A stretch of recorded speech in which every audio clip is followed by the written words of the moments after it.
to us what libertarian is. I hear that all the time. Let me tell you what libertarian is. Libertarian is someone who says you can be as liberal or as conservative as you want to be. Just don't force others to be like you. Got it. That's what we are all about. We are all about long-term solutions, not short-term solutions. We're all about changing culture, not just changing law. Law, we have to remember something.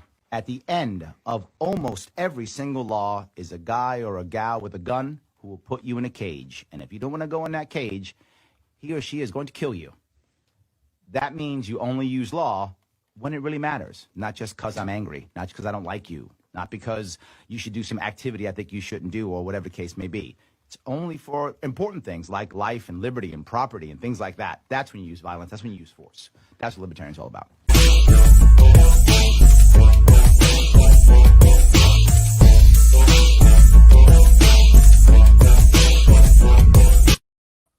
Yes, hello, it is Larry Sharpe here again. Libertarians Drinking Coffee Live. Yes, the brand is strong. Absolutely here again another day, trying to show you that there are people out there rocking and rolling, still trying to make things happen at the local level. And you know what?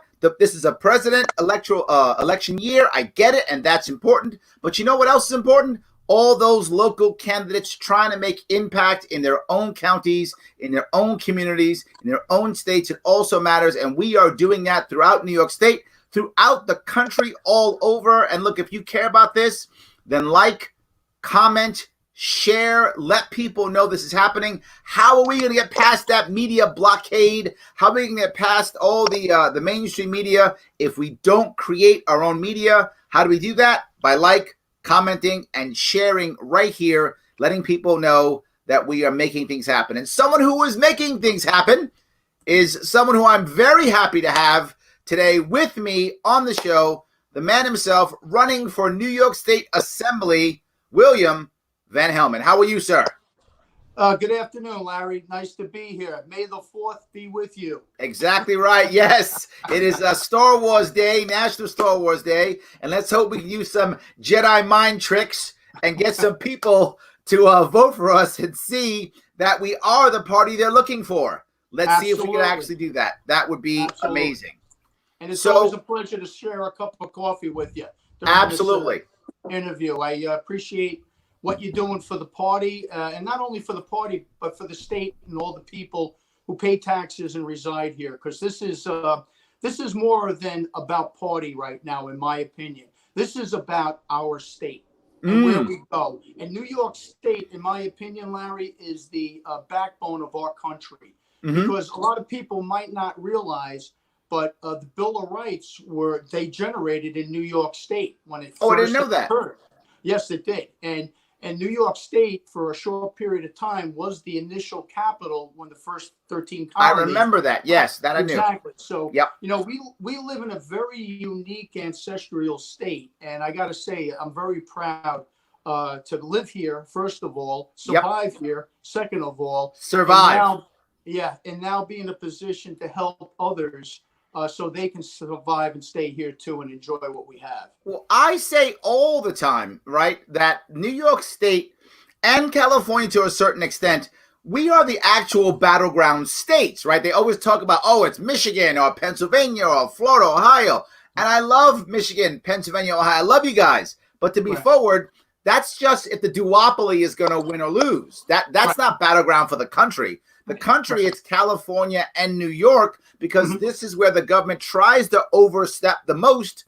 And if it works there, it spreads to your state. So you may not care about New York or California if you don't live there, but it's coming to you. That I can guarantee you. We are the battleground state. And the problem with California compared to New York, you know, William, they don't have cool people like us in them. That's their problem, right? California doesn't, but New York does.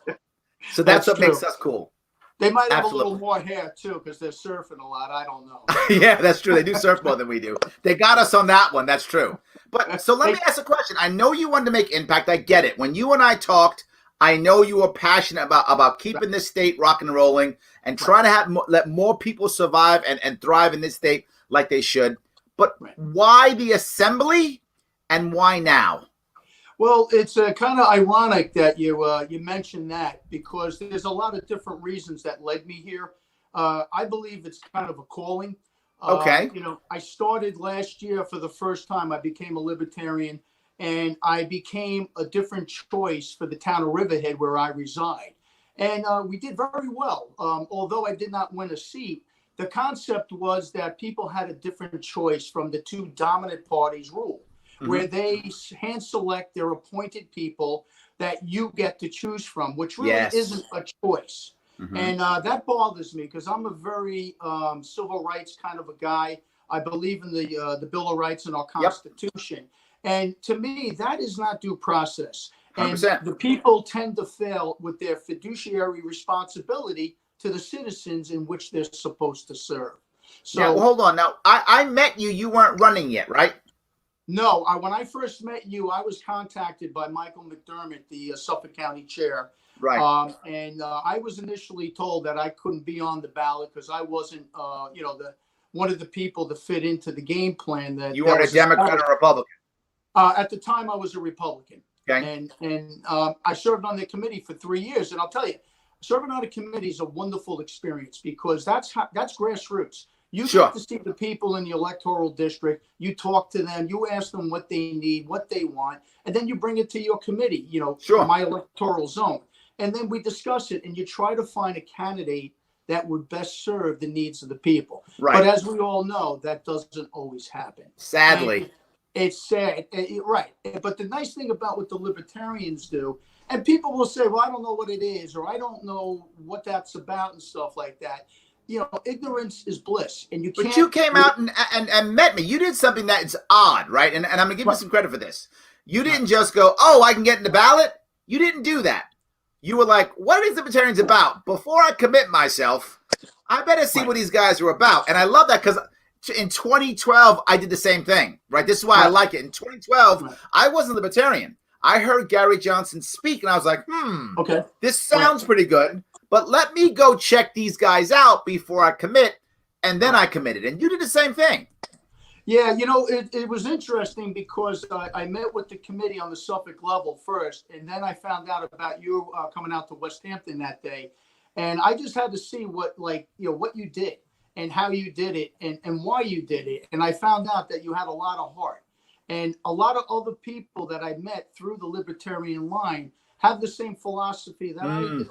It's not about serving the elite. It's about serving the people. It's about making a difference. I watch TV. We were talking about this prior to this broadcast. And Liberty Mutual has a commercial, pay for only what you need. Yes. And honestly, government should be run that way. And they have the Statue of Liberty, and so do we. The connections and the grassroots backbone of what the libertarian line stands for really caught my attention. And then when I met and spoke with you, I was hook, line, sinker, sold, and I knew I had my path to run. And I wanted to run on. It's about principles. It's about character, and it's not about servitude towards others. It's about working for all the people, not working for the vested people that are involved or the elite. It goes back to, I'm a Reformation man, if you don't really know me, and people that might be listening. I belong to about 36 different nonprofit groups. That's a lot. I've never asked for a penny to be involved. It's always cost me money to be involved. And I tip my hat to people that are in nonprofits because they give of their time, their expertise, and their funding to help improve their area. And it's a wonderful thing. That's grassroots. Absolutely. And that's what I'm all about. And that's why I got involved. And I've done. But I still like your Liberty Mutual thing. Pay for what you need. What a great that's your slogan now, right? I love it. Pay for what you need. I love it. Every now and then a blind squirrel finds a nut, But I love it. But, the grassroots concept of what the Libertarian Party stood for and why they started with the Vietnam War and all caught my attention because I had those beliefs too. I have beliefs of the Republican line, don't get me wrong. And I also have beliefs of the Democratic line. But the most important line that I have character and belief in is the American line. And a lot of people forget, before parties were formed, we became Americans first. Absolutely. Our forefathers died, put their lives and their family lives on the line to give us freedoms that we can choose to be a Republican, to be a Libertarian, or become a Democrat. And it's a beautiful thing to have. So let me kind of pin you down a bit if I could. Sure. I love what you're saying, but let me get to little nuts and bolts here. I know the COVID crisis has made a lot of people change how they think, scared, adjusted, and shifted. But you were on this prior to COVID. So let me ask you, what were your top issues, for Suffolk County or New York State, depending upon where you're looking at? I know you're running for the assembly out of Suffolk County. What were your one or two top issues? Well, I think the key thing, honestly, is the foundation of our government. Okay. I think that's very important because, like I said earlier, government started in New York State where the Bill of Rights were first created, came from here. That was the foundation of our nation. And that came out of New York State. I'm very proud of that. Now, as government has grown and become, in my opinion, too big and too powerful, we now need to fix the cracks in the mortar. We need to fix the bricks on the foundation of government, get the corruption out of there, get us back to grassroots, back to the land, back into our ancestral ways as we began the government purpose for us. So corruption is a big deal for you.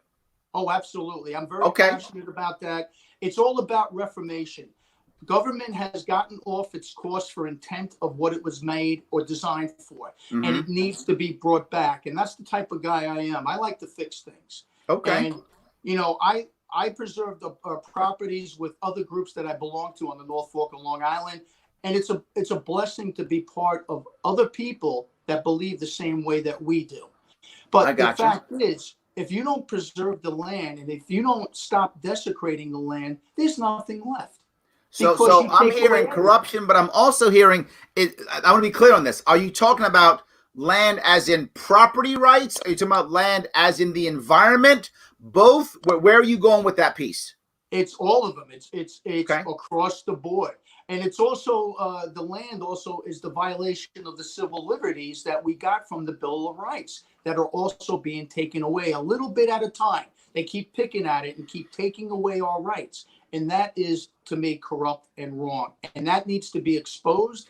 Oh, so you actually mix all of them together. Oh, you absolutely. mix corruption kind of in with property rights and the environment.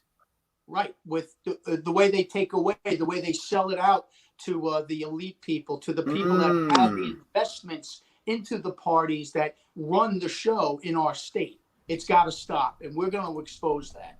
And the Libertarians will bring back to the people their land, their ancestral paths that they've had since the beginning of time, before America was here. And you know what's funny? You're saying this. I hear similar issues when I'm in North Country. North Country of New York State, very similar issues, problems where they immediately connect land, property rights, environment, and corruption. They mix them. They're like, one big thing. And I didn't realize it. This is actually relatively new to me. I didn't realize it was so strong on the North Fork of Suffolk County. I didn't realize. We're a very rural area, and the land is the foundation. We have farms out here. I support the farmers. I support our schools. I support all the emergency workers and everything that they're doing. You want to talk about a true hero with this COVID-19? These people just start pounding the pavement there and knocking this thing out. Call of Duty is just beyond imagination, and I'm so proud to be in the state and have people that will do that for others. Nice. And that's the whole concept of building the foundation. If you want to look at this virus, it's bad, and I'm not going to deny that it's something to be afraid of and take seriously. But you want to talk about the good stories coming out of this, the people that are making impacts, that are making the difference. You want to talk about giving me energy and drive. These people are doing that. And if we don't help them and help our foundation of our state, our country's going to fall apart. And we're not going to allow it. It's not going to happen on my watch. And I'm glad people from the northern section of New York feel the same way, because I really think it's everywhere. I heard Western New York too. A guy popped in and said, Western New York also. But I hear that in Western New York too. I just don't hear it as strong as I've heard it in North Country. North Country was like that was like their number one issue. I mean, it was a really big issue in North Country. Western New York too. I just felt stronger in North Country. I didn't realize North Fork of Suffolk County was similar. So let me go into COVID now if I could. Right? But prior to COVID, corruption, land, environment, I got it. Now that COVID hits and you watch the heroes and the great stories, you see the positiveness that comes out of it. Right. Have your top issues changed, or are they still the same? No, in fact, if anything, they got stronger. Because the belief in people is what drives me to do what I do. Yes. And when people, come out of, people that you don't even know, doctors that have been around forever, nurses, frontliners, people in the emergency room, the ambulance personnel that you see flying up and down the road all the time, but you don't know who they are, but you see them driving by every day, a couple of times, whatever they're doing. That inspires me to really make concrete the foundation as my priority, which is the government of our state, which needs to be strengthened and rebuilt, and we will do it. It's going to happen. I love what you're saying. I love what you're saying, because the thing you'll hear me say often, of all the bad things that have happened from this COVID crisis, I think there was one, silver lining, if I could say there's one silver lining in this dark cloud, and that is most people did not believe that the individual would show up, that community would show up, that private business would show up. They didn't believe it. And they were wrong, because you're exactly right. Community did show up. Individuals did show up. Private businesses did show up. And if there is a silver lining, I think you're right. I think that's it. And it's freaking awesome. You got to admit, it's amazing what's happening, even in our small community where I live in Jamesport. And Southold Town, the next town over, which is part of my assembly district, and the North Shore of Brookhaven. It's wonderful what people are actually doing. And we need to make sure that they can stay here. And we need to make sure that what government is working better for them. I don't want to hear about cuts to hospitals. I don't want to hear about cuts to schools, because we need our schooling system to be intact. We need our teachers to educate. Look at what the teachers are doing today. They've never been asked of this before in the history of teaching. They're teaching from laptops in their homes, converting their house and their families to instruct and keep up with the children from the area. And every district in New York State, including Long Island, where I live. And it's amazing. My grandchildren are being taught via Skype and all these other things, like we're having this interview here. Yep. And it's a testament to the sincerity as well as the efficiency and the love that they have for their students. And I love that. It's story upon story. And when I hear our governors say, well, we're thinking of getting the Assembly and the Senate back together to cut another 20%, I say no, period. That's not going to happen. There's other line items that we need to cut. It was a $6 billion deficit prior to COVID. Right now it's floating at 10, and the numbers are only almost 16 they're talking about now. They're talking 16 now. Right. It's horrible. Oh my God. Right. And to spread out the liability of the tax bills for the hospitals as well as the school into the localities and on the local taxpayer is extremely unfair. But that's his way, right? That's the governor's way. Our governor, and for those of you who aren't in New York State, our governor's way is exactly what you just said. He goes, oh, I can't make the money, so you got to pay anyway and locally pay. So now he forces the local taxpayer to pay his unfunded mandate, and then he can blame the local people because he didn't raise taxes. Exactly. What a scammer. But you're right. That's what he does all the time. This is the norm. When it comes to scamming and corruption, New York's really high up there. I mean, we haven't got the Jersey level. Like Jersey's just took the mob and government and melded them together. I'm sorry. Yeah. They might do that. You're right. They get one there, but we're like right behind them. Illinois is trying to be like us, but you can tell they can't because their governors keep getting arrested. Right. See, our governors don't get caught. Well, so we're at another level of corruption. He's got one power that I find very interesting and actually very disturbing at the same time. He can at any time, without going to the legislature, which is the Assembly and the Senate, for approval, he can change line items anytime he wants. I've been watching the budget and the line items, but when the president of the United States wants to make a change to the budget or anything in his budget, he's got to go to Congress for approval. What's up with that?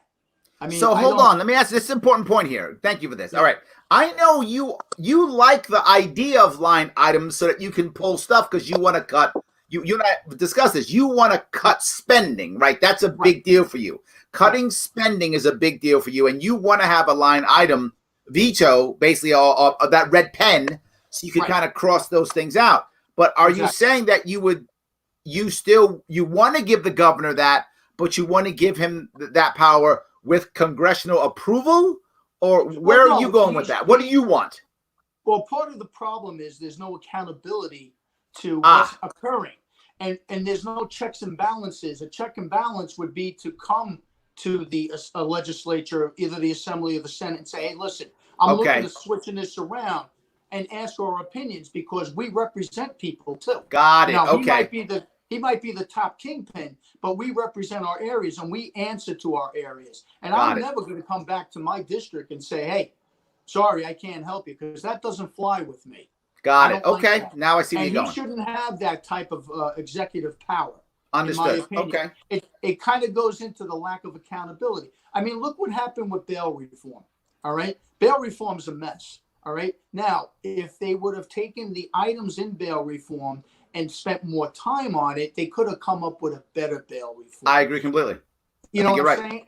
And this is part of the little things. As a business owner that I am for 39 years, you have to eliminate that. You expose the weakness, you eliminate it, and you make it better. Let me touch that for a second, because I think you're bringing up a very big point. And for those of you who aren't in New York State, recently in New York State, the Democratic Party has now taken over everything. Pretty much. And that happened just recently, 2018. Democratic Party control. I mean, it was always a Democratic state for years, but just they dominate everything now. When a Democrats dominate everything, and this is what I think you're saying, William, is that this bill began before that happened. So when they actually put it into play, they assumed there would be a back and forth, and they would decide what works and what wasn't. But what they didn't realize is His Majesty King Andrew II rules with an iron fist. Yes, and now the Democratic Party owns the state.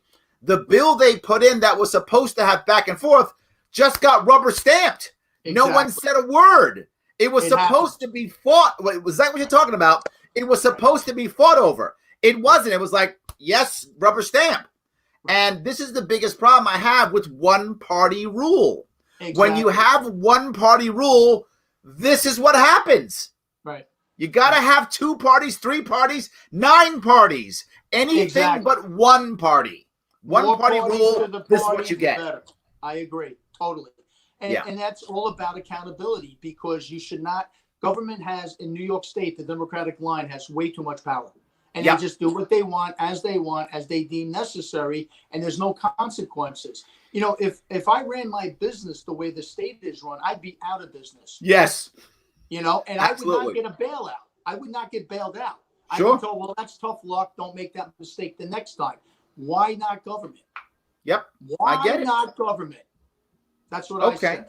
You know, so let me ask you now. Pay for only what you need. I love it. Pay for only what you need. I'm in. We have a new slogan. If that's the slogan, give me credit for that. I will. All yours.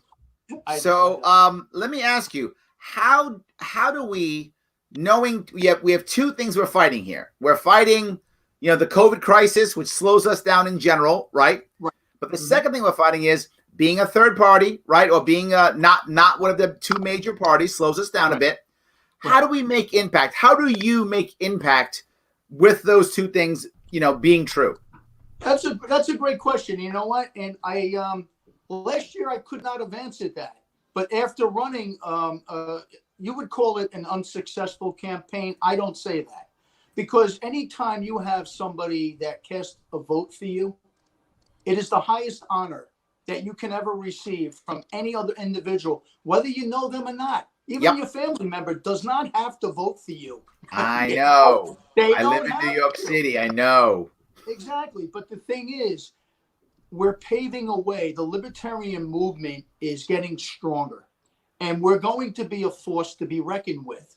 It might not be in our time, but it's coming. We've grown in my district almost fourfold in 1 year.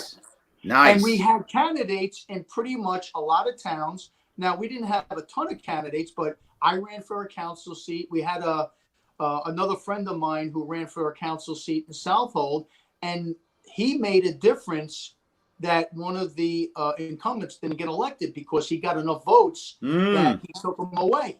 Yep. And that's how it's going to start changing. Yep. Right now, we're kind of like a snow plow, and we're just plowing through the snow right now. And what we're doing is we're pushing the dominant parties out of the way, and behind us are the people, the masses. Oh, okay. The people that are going to get the reward and the help from the libertarian character, as I call it, because their character is about the Bill of Rights. It's about you. It's about your civil liberty and not having it taken away or infringing on others. And when other people like government infringes on your civil liberties, a libertarian will hop in that snowplow, and it's going to plow it down. So you think we just got to keep pushing through? You think that's the way we make impact? Just pushing through, knocking on doors, talking to people. That's just the answer. Okay. And so then how do we deal with the other part though here, right? There's another part which is difficult. Again, double difficulty. One is the fear of, oh my God, COVID. Oh my God, the world's ending. The Armageddon apocalypse. That's part one. And the second part of fear is, oh my God, if I lean right, I can't have Biden win because the world will end. And if I lean left, I can't have Trump win again because the world will end. So there's a lot of world-ending fear. How do we get the average person to go, let me just put my head on straight and make the right vote? How do we handle that? Well, what I've been doing is I show them the plan. I show them that running government should be like a business plan. Okay. And the taxpayer is the customer, and government is the entity that serves the customer. And they're designed to satisfy the customer in order to get paid. Because let's face reality, the masses of taxpayers and residents of our towns, our county, our state, and our country pay everybody. So we are really in charge. Yes. And I tell people all the time, their one vote has never been more powerful than it has been these days. Why? For that difference. Well, you know why? Because there's a new evolution. Society is evolving, right? Okay. Government now has to evolve. And the evolving factor is the Libertarian Party. And the other smaller parties are going to start catching on to our wave, our tidal wave. And then we're going to have small party candidates run against the larger dominant parties. There will be no longer this closed door secret deals for cross endorsements no more, because people that are not controlled, like myself, will have an opportunity to serve the public. That's what government was made for. The Constitution starts, we the people. Right. And they always chop that line off first. The libertarians will put the we the people back on the Bill of Rights. I like that. And I will make sure I will do everything in my power to get it done. It's not going to be easy. Of course not. It will get done. So you're talking about making an actual business plan, not actual, but showing them a plan and saying, look, there is a path to making things better. Here is the plan. Got it. Okay. I like it. Are there some obvious niches of people, right? Some obvious demographic or special interests or local groups that yep, these guys are going to come aboard? It's really hard to say. When people go to vote, you'll never know what they do. Sure. It's always hard to say. And, and for this year, Larry, it's very challenging because we're not really sure when our state's going to open up. Yes. I'm in the Mattatuck Lions, and we've had a strawberry festival for 66 consecutive years. Wow. We canceled it for Father's Day already because we don't think we're going to get the crowd. and we have expenses. And I hate to say it, it's a business plan. It's not one I like, but you have to cut your losses sometimes. Right. You know, and I think the board of the Mattatuck Lions did a very valiant job, because it's abnormal to make change. And people will start to realize when they vote, they can make a change. Whether it's voting for me as a libertarian, I hope they vote for me, because I will work hard for them. All right. But it's all about making that little change every day. And you do one change today, you do another change tomorrow. And government will evolve that way when we build the foundation back up and we make the government responsible and accountable to the people it serves. It sounds to me like you're saying entrepreneurs might be a natural kind of market for you to market to as libertarian. You being one, you understanding them, speaking about business plans. I feel like that might be a natural connection. Am I wrong? No, not at all. You're never wrong, Larry. You're the top guy. I wish that were true. I wish that were true. Thank you. But that's what I'm feeling the vibe from you, right? If I'm a local entrepreneur, I'm feeling like you get me. Like I'm feeling there's going to be a connection there, and you're going to get me, and maybe that's a natural connection for you. I think it is. I mean, I've been in business 39 years, and like I said, I belong to a lot of organizations, a lot of nonprofit. I do a lot of volunteer work. You know, I'm a Eucharist minister at my church. You know, and I like helping people. That's what it's about. You know, we're God's creatures, and that's why we're here. We're here to help each other. I don't like when people do division. I don't like dividing people. I don't like when we go Republicans or Democrats, or when we go, you know, Christian or Jewish faith, or North or South. You know, we're evolving now that it's about people, and it's about lives, and it's about people being able to live and survive, not only in New York State, but across the world. Sure. And if it doesn't change, the tyranny is going to tear everything apart. I agree completely. And it's going to become a one system rule. And that's going to be decimating to everybody. And you'll have no rights. Yes. So people are going to step up and realize that my one little vote means something. Because when one person does it, somebody else sees that. Or they tell somebody, hey, I like the Libertarians. They're the real deal. They're gonna work for us. They're not controlled like other parties that we've been voting for. Yeah, you brought up a big point again that I like, and it's the idea that, you know, understanding that a vote matters. It's so important, because if you look at the last, you know, 2016 as a presidential election, there were 90 million Americans who didn't bother to vote. That means they didn't believe what you're saying now. They didn't believe. You're right. We've got to get them to believe that their vote matters, so they get off the couch on election day and stop watching Netflix and show up at the voting booth and vote. You're right. It's a valid piece that we have to do. I think you're right. And most of the time, it's a cultural piece, right? So if I see my neighbor doing it, then I do it. But if my friend's saying to me, Larry, why are you voting? Doesn't matter. Come on, let's play Xbox. Right. Then I don't go vote. Yep. Everybody believes like in instant gratification. Developing a new party in a state through your successes, Larry, takes time. It's delayed gratification. And if you own a business and been a business owner like I am, when I started my first day 39 years ago, I had 0 accounts. I had no equipment. I had absolutely nothing. You know, and I made something happen because I did something abnormal that most people don't do. I made a change. Yeah. I changed from what society dictated to me. And I said, I can make a difference and I can do something differently. And I did. And I'm very proud of that. And it feels good. And I want to help others do the same. But it's bigger than that. And that's why I pointed out when we first started talking. Right now with evolution, it's really not about party anymore. It's not about being a R or a D or an L or a C or whatever the domination that you believe or been involved in. It's about us. It's about our state. It's about each and every one of us uniting in unity, constancy, and doing it in peace.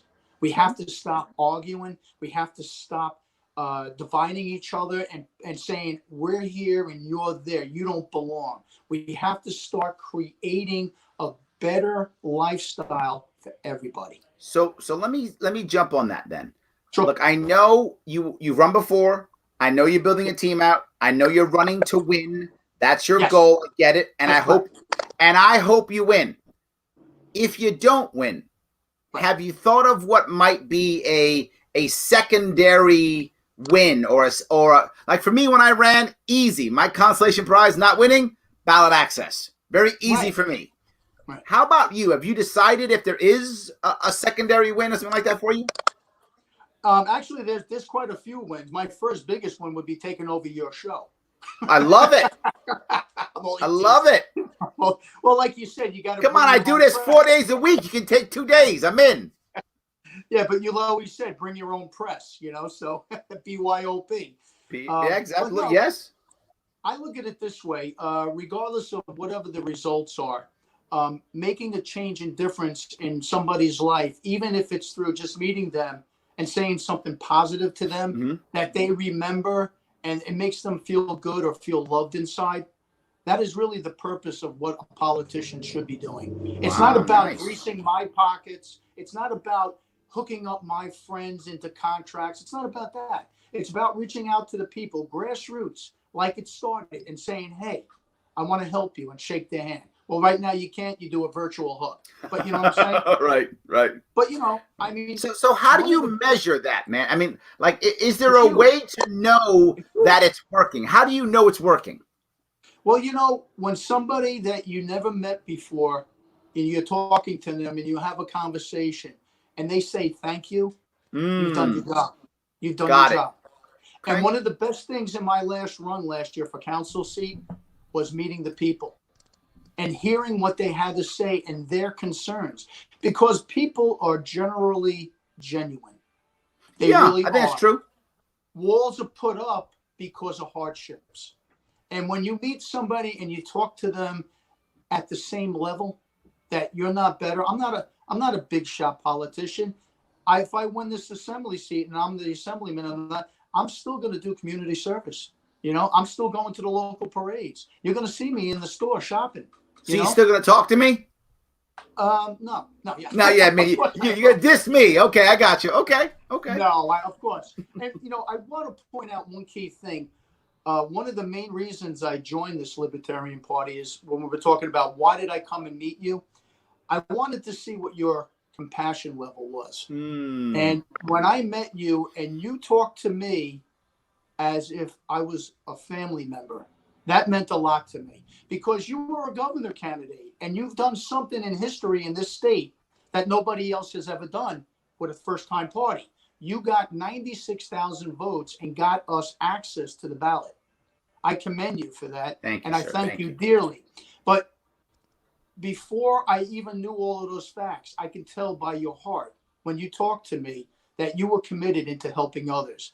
This whole show that you're doing right now is to help me because I want to help others, and so on and so on. So you're still, in my opinion, the reason why I have this opportunity today to serve the people in my area. And God bless you for that. And I appreciate that tremendously, Larry. Thank you. Good. So I'm glad that's happening. I'm glad you've run before, because I think the one thing the party has, and since you're relatively new to the party, you may not realize that we've had a big problem, which I'm trying to break by giving the example that I want others to see, which is we've had a habit of people jumping on board, running one time, and then walking away and then never seeing the party again. And I'm glad, by the way, that Michael McDermott is one of the people who talked to you, because he's one of the people who didn't do that, right? Yes. He ran for governor in 2014, and I was supporting him.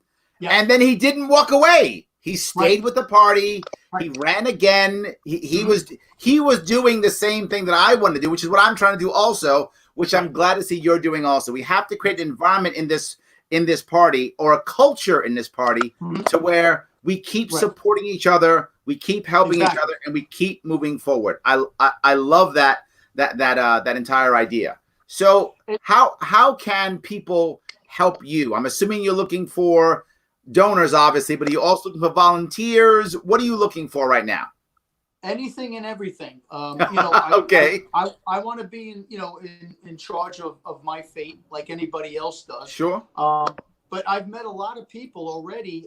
Although we really can't campaign, but from my last run, I have people reaching out to me now that know I'm running for a higher level position, right, and want to help me. They're already, because they understood why I ran last time. Although I might not have been what they call victorious, I was I won a lot.